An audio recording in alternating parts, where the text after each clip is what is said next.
someone I was really looking forward to. I wish I can say for a long time, because before yesterday I didn't know it would ever happen. So I saw Shane Mauss, who is a comedian. Welcome, Shane. Thank you for having me. Yeah. So I just met you actually first time yesterday, and thank you so much for giving the time and just being here. Oh, I appreciate it. I love podcasts. I have a podcast myself. And podcasting is my favorite thing in the world. Yes. So I mean, let's just dive deep into Let's dive. Yeah, because I know you don't have enough time. So we're in the middle of a conference, and I have like it's been a fun doing this Breaking Convention conference. Been doing a million interviews, and I have my documentary screening right now, and I'm running to go and do a Q&A afterwards, and so packing in everything that I can. So yeah, that's the last day of the conference. I'm a little tired, and I'm mustering the last of my energy for you. Okay. So sorry, everyone else that has to deal with me after this. Thank you. So yeah, you have a podcast called Here We Are. Yeah. So it's a science podcast. Yeah. So I'm a stand-up comedian, and I started getting really interested in science stuff. I mean, I always had like a passing interest here and there. If I did read, I wasn't a big reader, but if I did read, it was science. I always had a science book on the nightstand and stuff. And I got halfway through my comedy career of being a traditional comic and doing late night stuff like Conan O'Brien and, Comedy Central and those sorts of things in the U.S. and touring around regular comedy clubs. And, there's pros and cons with everything. And I was getting, as I got more experienced, I felt limited by doing the same like dumb dick jokes to a bunch of drunk bachelor and bachelorette parties, and like basically babysitting a bunch of drunk people in a crappy comedy club. And I wanted to be talking about more meaningful things, and I eventually got really interested in evolutionary psychology and biology quite a bit, and it really changed the way that I saw the world. And I was like, more people need to hear about this. This is so fascinating. People would love thinking about these things as much as I do. And I started reaching out to some scientists and making connections, and had enough like fascinating, interesting conversations with people that I was like, this should be a podcast. This is amazing. And so the Here We Are podcast started about 5 years ago. I don't know if we have like around 250 episodes or something like that.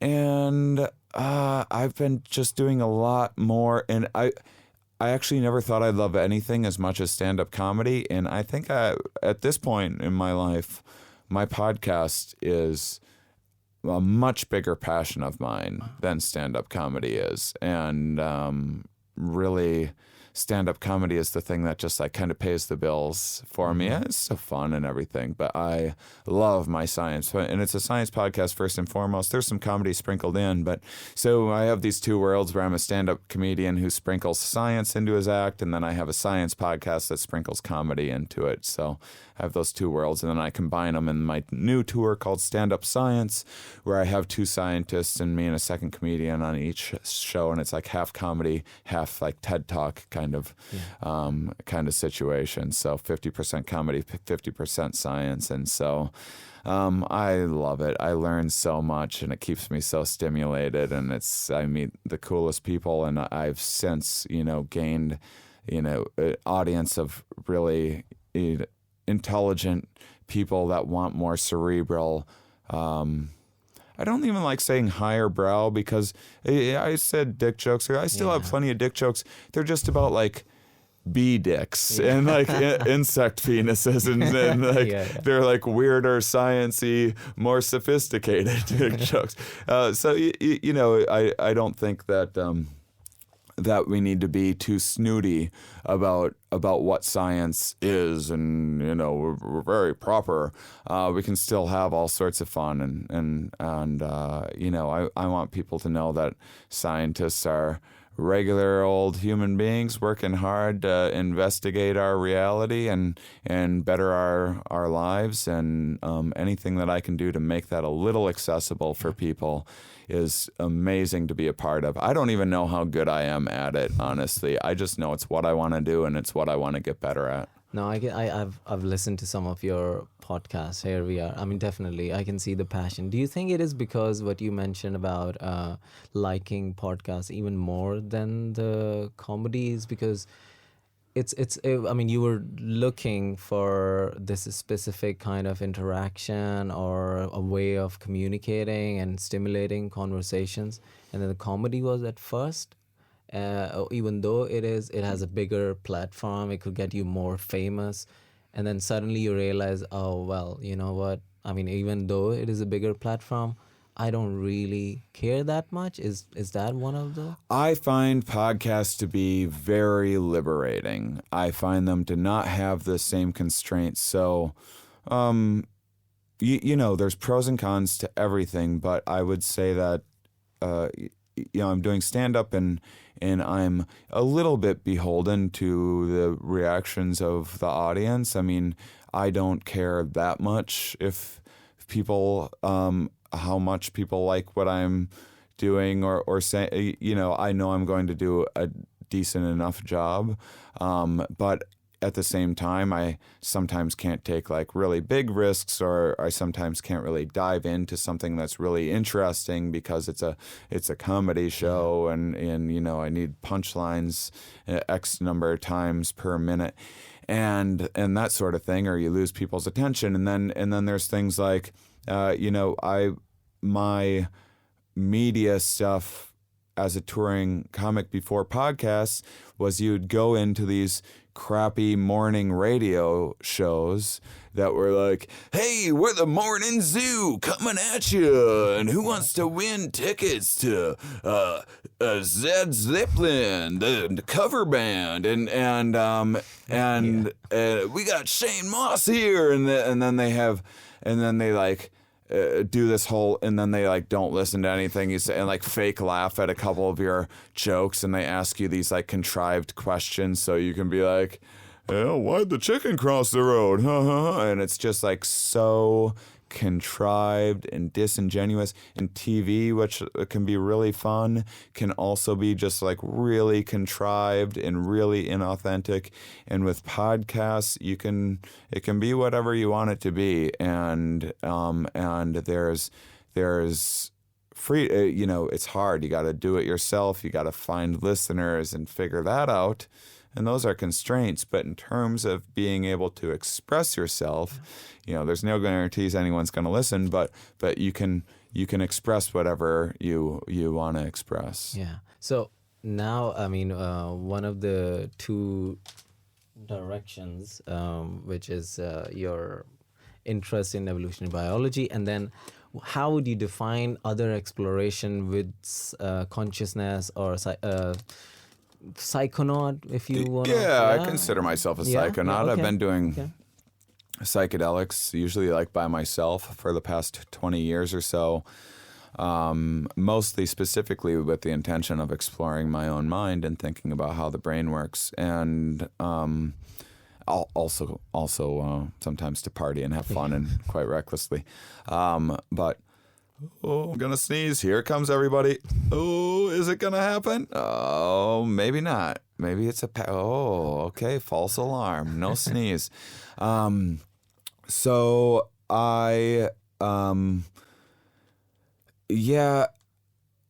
mean, they really now blend themselves together. So two things shifted the lens through which I see the world dramatically.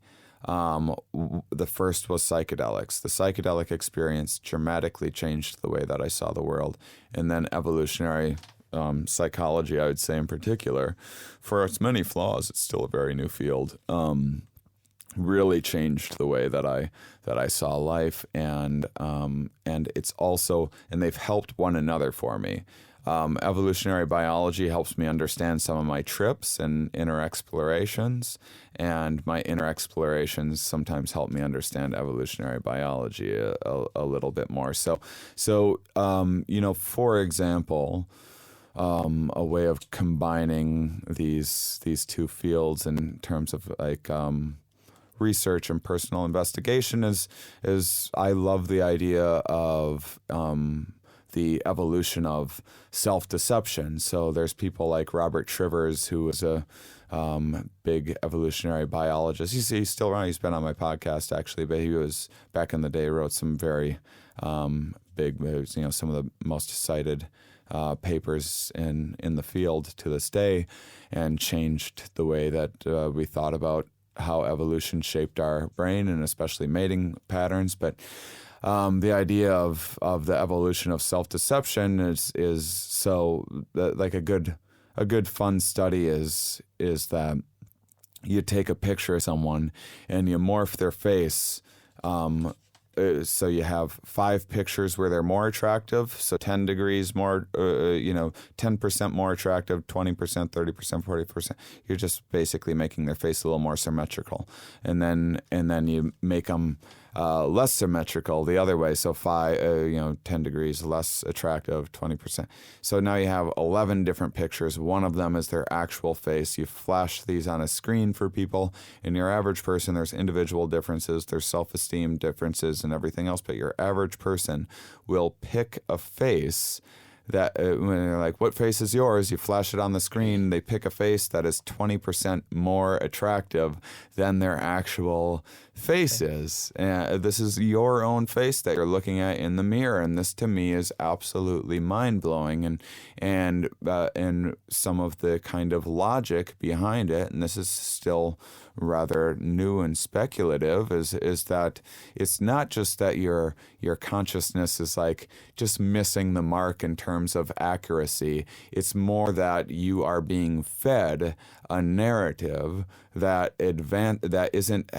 doesn't necessarily have to do with an objective reality, as a version of reality, a story that will benefit you, an individual organism. And confidence in humans and a lot of organisms seemingly every organism seems to do this. So you see a lot of like posturing in all sorts of different animal behaviors, and they're fighting or trying to evade or stand, or like you got a puffer fish type of thing. You make yourself look bigger than you are, and the mind is doing this similar thing. And so half of people think that they're 70% smarter, or 70% of people think that they're in the top 50 percentile of intelligence or driving ability or a million other things. You ask people if they're where they rank at some sport they've barely played, and they're like, I'm a little better than average.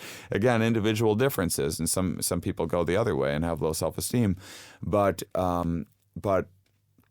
the idea that our brains, our subconscious, our inner worlds, whatever you want to call it, feeding this conscious narrative that is like really the tip of the iceberg of what the brain is doing, and the possible perceptions, is a biased narrative. So possibly your inner worlds actually know a much more accurate calculation of what is real and where your, say, intelligence is and your environment, and it's biasing it to just like right now I'm looking at you. There's a whole bunch of visual things in here that I could be looking at, and I could be staring at this wall. I mean, there's an infinite amount of information in this blank wall if I like really stare, but at a certain point your brain goes, that it's not worth looking at any further. So, right now my consciousness is fixated on the person that I'm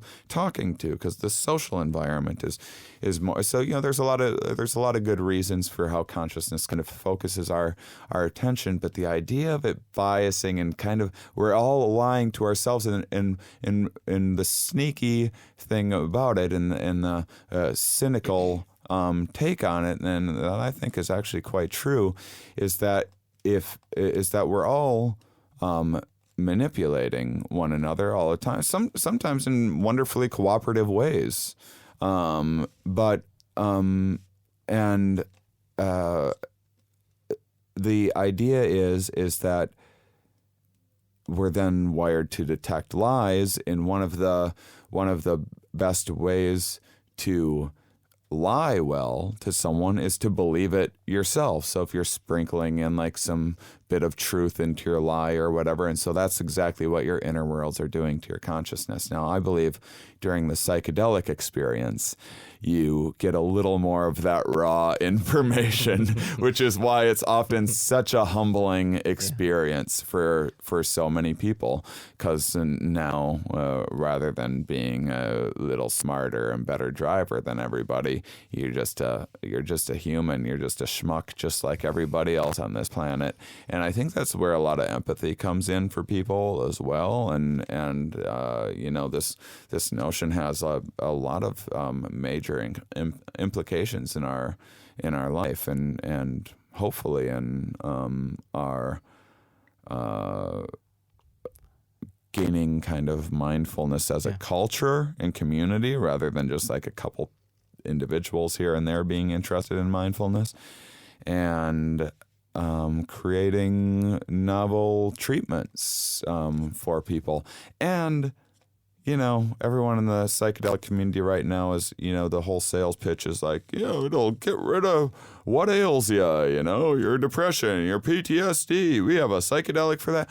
But, it's very serious. And, one thing that is often neglected, because like there's the taboo of like these crazy psychedelic hippies that just want to party and don't have jobs. But the truth is that having a great time and having some laughs and really appreciating a breathtaking concert can be just as life-changing as a therapy session for people as well. So yeah, those that's like one example of how I think about the two intersecting. Yeah. I mean, this is really beautiful because I had that in my mind, how to actually use these grand or introspective, sometimes you can call them abstract or infinite spaces, to actually bring them back to, and to apply it to kind of container we are. So because I feel like, always it's like, are we pure consciousness or are we like this character or a mask? I mean, I guess if more at this point it feels like maybe both, maybe a bit of both. Maybe we don't really know at all, but ultimately, if you say, oh yeah, nothing matters, it's not really, that great. It's like you're still betting on something. So to make something, even though, nothing matters at this point, which can help somehow, someone in any way, from that crazy abstract, or you can call it divine sacred space, to this very temporary space. Now, what you explain, it does make a very clear sense that how, certain aspects of those spaces, which is very grand and, zoomed out to a very point of view to that. So I do struggle that in myself also, what you are saying, but that's true. I mean, if you look at in this way of how one person like you right now have actually used that in your life, I think it is then possible. I think it's not for one person. I think it's possible for a whole group. Yeah. As such. Yeah, I think so, and I think the psychedelics have huge impacts, huge positive impacts in communities. Without every single person having to do them. If someone, hedge fund guy, can have, a midlife crisis or whatever, or go through some horrible death in his family or something like that, and be lost and turn to psychedelics because he heard about them on Michael Pollan's new book, How to Change Your Mind, that's at the front of bookstores or whatever, and normally had some judgments about these things, but is desperate and has a life-changing experience, and now is in this person who was maybe some might say even taking advantage of the human condition and leading like a selfish, greedy life or whatever. Anyway, and you can take someone that doing that and have them see a bigger picture of where they fit into things, and someone like that, and this is happening all the time, where these people end up innovating, like deciding that they need to figure out the next renewable energy or whatever is what they figure out now, and they're in a position and a place to do that.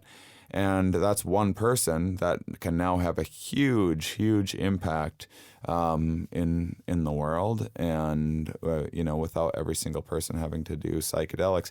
I think that more and more of these stories like that's a fictitious story, but plenty stories like it are happening all of the time, and the more they're popping up, the more people are going to be like, well, this guy's getting, Steve Jobs is getting insights from LSD. Well, maybe I should give this stuff a shot. And I think there's going to be more and more incentive and even pressure to explore alternative mental health treatments, but also sources of creative inspiration. And psychedelics certainly are aid in creativity, and when we think about evolution, if you look from an evolutionary standpoint, we're this incredibly flexible species that has now got itself in this position of really specializing and autonomatizing ourselves, and doing, we had the agricultural revolution and then industrial revolution, and then now cubicles, where we're putting ourselves in these very mismatched environments for what our evolutionary history built us for, and doing these redundant tasks, which I believe might have led to people consuming alcohol and speed and all these other things to deal with that, to cope with that situation. Now we're in an environment where the landscape is as actual robots are starting to automate things, and those jobs are going by the wayside. What are the jobs that are going to survive is probably more creative fields, probably more research fields.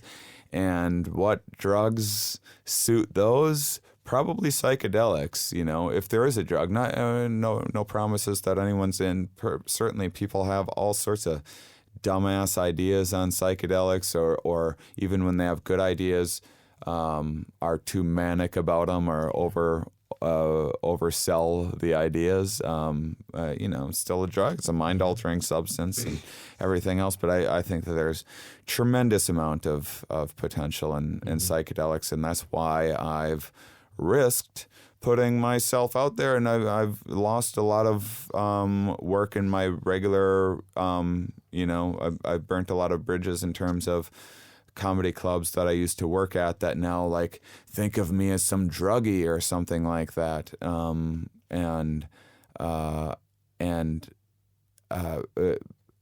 just because of the stigma, and I'm still having to deal with my Midwestern, like wholesome conservative family that doesn't understand these weird, crazy mushrooms or whatever that I'm talking about that make you see colors and lights. What the heck are you?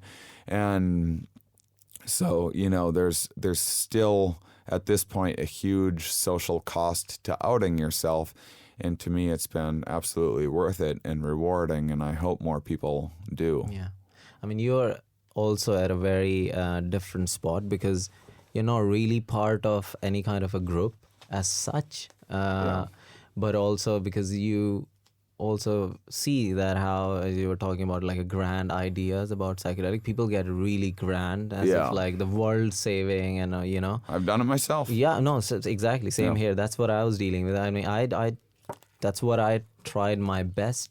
That until not comfortable, as you're saying, just someone, like as a metaphor to say that someone who's cleaning just the stairs at some temple or something and just be really satisfied. Yeah. I feel like a little bit of a hypocrisy, and I can sense it. That something, saying that grand kind of, like a lifesaver person, and that's what's actually going on as such.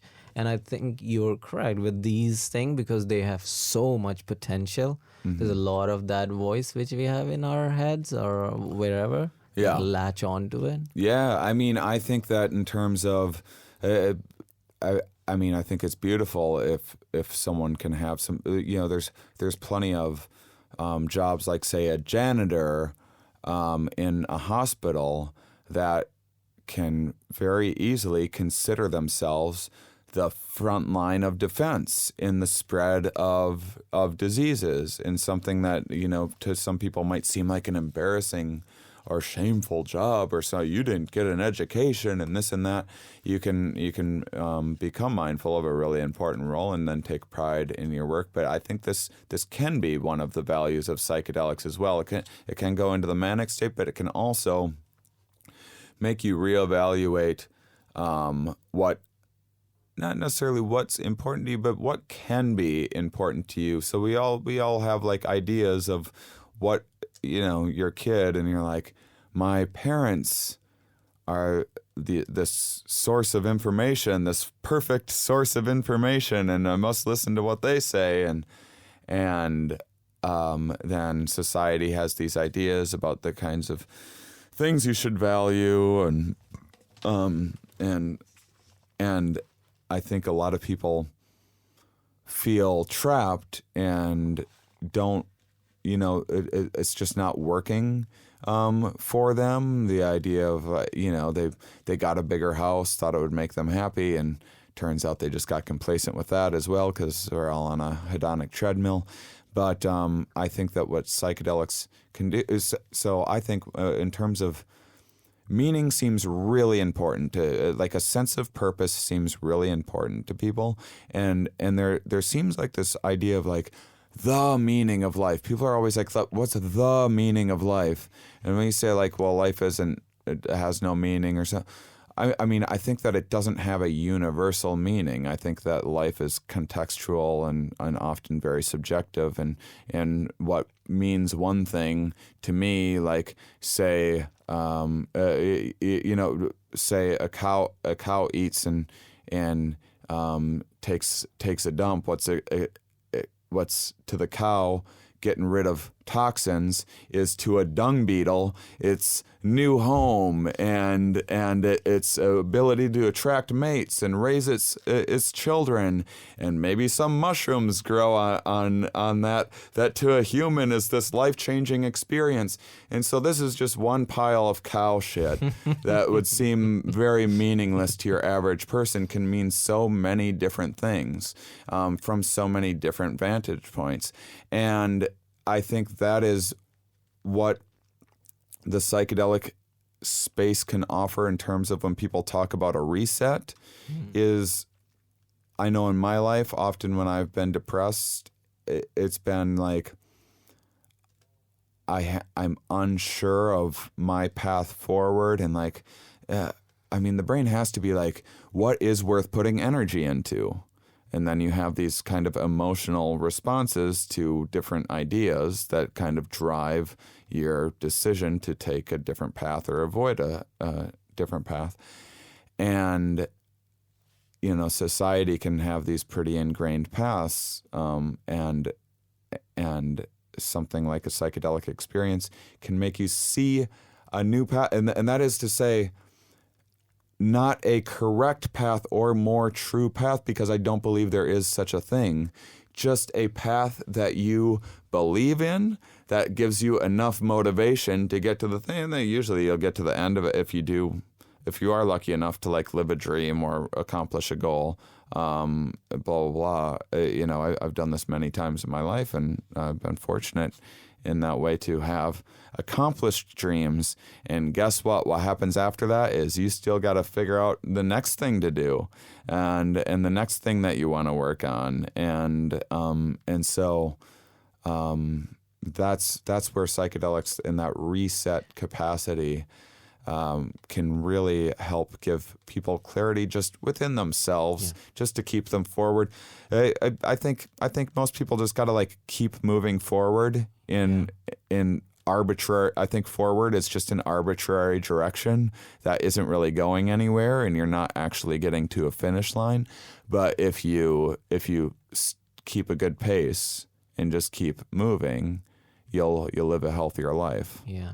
Now, you're also really interested in ideas itself, like how ideas are formed in the brain.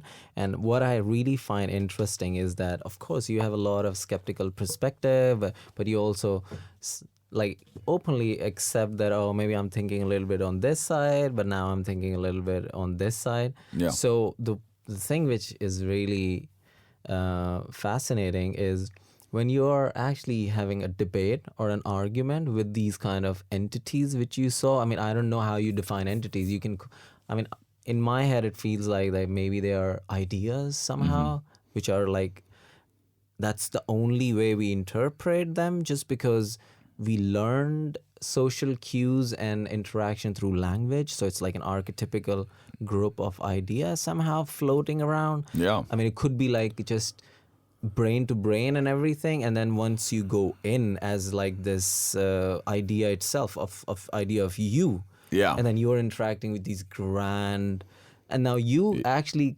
contest with them. This is a very different angle. Actually, people will be like, oh my goodness, most people are super happy when they like meet God or see a spirit or something, and I'm just like, I don't think you're God, and I actually find the idea unsettling. I just do not. I do not find comfort in the idea of God or an afterlife. It does nothing for me, and so in fact, maybe it makes me feel paranoid and unsettled. And confused. So, more power to you if you get whatever out of your spiritual journey. But for me, I just don't have the same take on it. And I think that certainly within our minds, first off, we all wear many hats in life. I'm a different person right now than I'm going to be around my family, than I'm going to be around like a girl, than I'm going to be around a little kid or an old person. I have these different characters, and I do believe that these characters are these representations of oneself that you pop into and can change really quickly. If we're sitting here and we're having we're talking about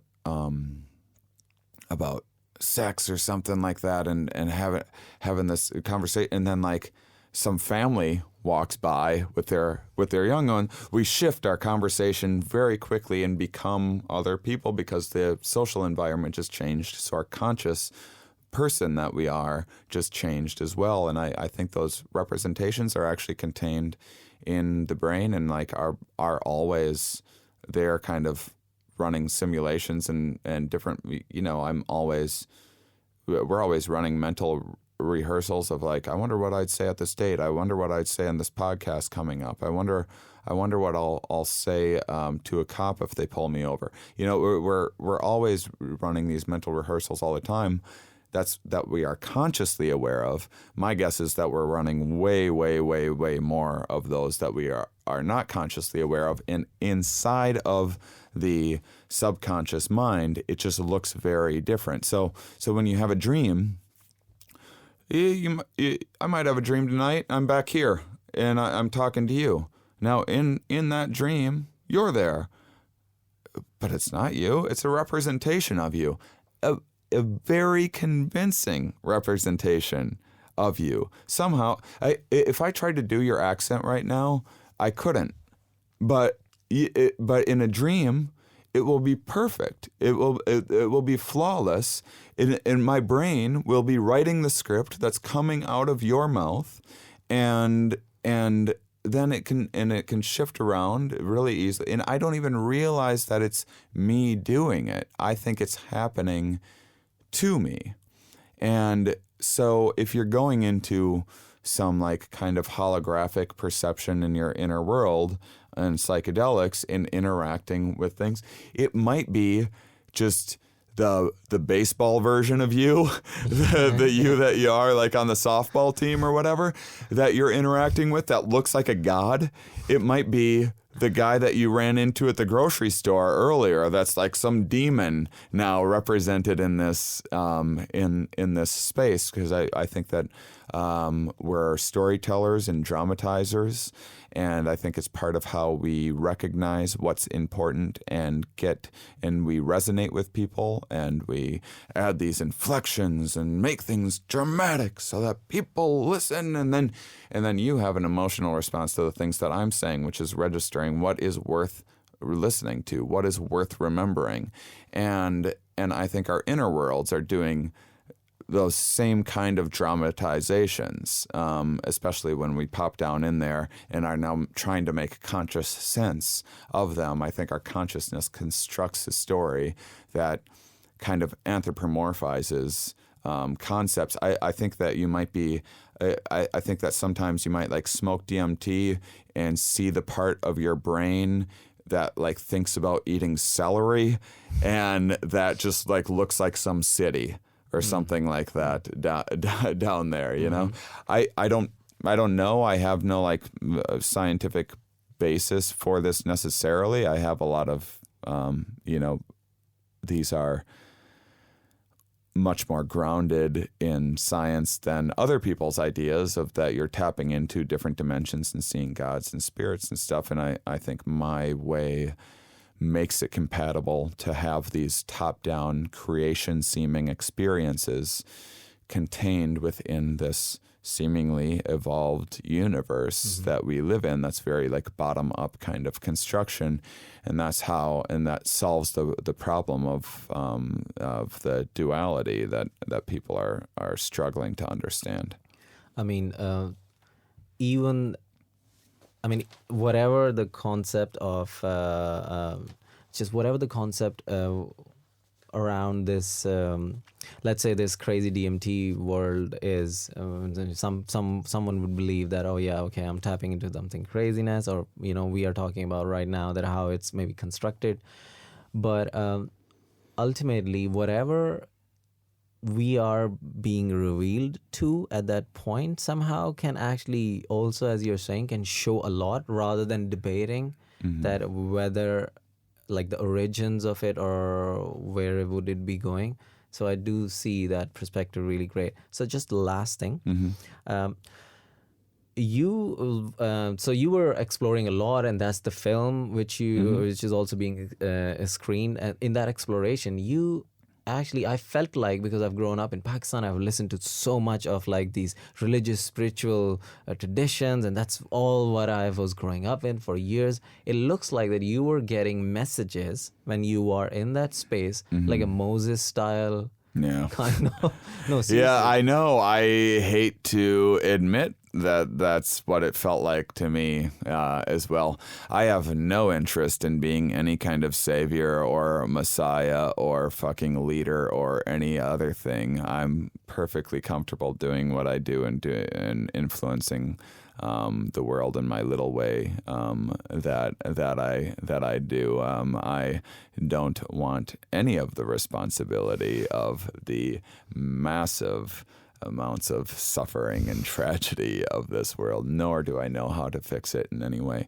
But yeah, I mean, I had the stereotypical messiah kind of complex and story, and felt as if I was getting messages from something outside this reality, and just strange things. When people talk about synchronicities, which is a thing that I don't necessarily buy into, even though I've experienced so many of them, I just have had, they're compelling and they're interesting and they're so different. I mean, I think consciousness is very fast and tricky, and I think you read something wrong, you like literally see. We were texting, and you literally saw the wrong time. Oh my goodness! Your consciousness saw the wrong time on the phone, and then you look back later, you go, "Oh, my brain made an assumption about," and it's because I put 5:15 an American way, and you were thinking I was put 15. A simple mistake to make, and I didn't think, and this is how fast. Then you look back, aha, now I see that it doesn't have the one. You just filled in the one. And consciousness does this, and it's bizarre, and it's unsettling, and it's so weird how many blind spots we have. But, I don't think that you're manifesting things necessarily. I don't think that when... I think that when a blind spot happens and you don't see a car next to you, it's because there's cones in your eyes that limit your ability to see that car, and that your consciousness fills in the gaps, creates a story that when you merge and get honked at and you turn, now you see that car, and your consciousness, just like that, creates a new perception and a new story where that car is right fucking next to you. And I think that's a lot of what's happening with synchronicities, where it's about attention and focus and confirmation bias. And that's what I like to think and tell myself anyway, because I don't find synchronicities to be like a wonderful sign that I'm on the right path or anything like that. I find them confusing and deceptive, and I makes them not trust myself. It makes them, if they are true, not trust whatever is constructing this world. If I'm living in a simulation or something, or if there's something traveling back in time to shift the environment, so I'm now in like some parallel universe or something. Who fucking knows how you could explain synchronicities outside of just a misperception? How is that happening otherwise, according to the laws of physics and stuff as we know them? Mm-hmm. Maybe there's some room for us. I think we could very much be in a simulation, but still, if we're in a simulation, it seems to work by some rules, and for the rules to contradict themselves like that so abruptly just seems strange, and it doesn't make sense to me. So I don't know how I think of those experiences, but I think that the reason why I like my perspective is because, one, it's mine, and I have an ego just like everyone else does, and I think people need to know that about their own perspectives, and we all need to leave open the possibilities that we might be very wrong. I might be very wrong, and I'm a pretty bright guy, and I talk with a lot of smart people, and there's people not as bright doing less research that are far more convinced of their perceptions than I am. Dunning-Kruger effect is a fun cognitive bias where the less you know, the more you think you're an expert on it.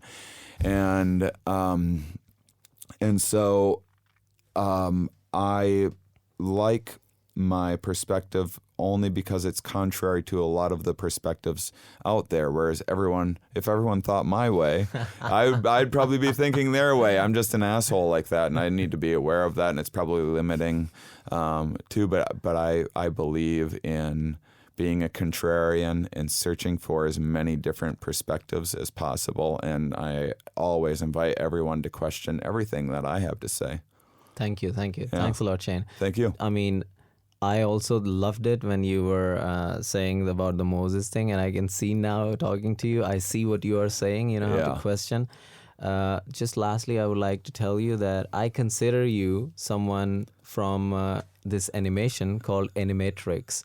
It's like a 6-part series based on Matrix. There's this guy who is in simulation and just running fast, and he just suddenly comes out of the pod, and he sees he's an athlete, so he wants to, in simulation, run so fast So he actually comes out of a pod where he is and he sees the real world where he is. I do consider you actually like that kind of an athlete who sometimes peers into these kind of holes and simulations. Yeah. So thanks a lot. Thank you so much. Thank you. Thanks. And thanks yeah. for having me on to talk Brilliant. about it. Yeah. Brilliant. Yeah. Thank you for your time. Thanks Awesome. a lot. Bye, guys. Thanks.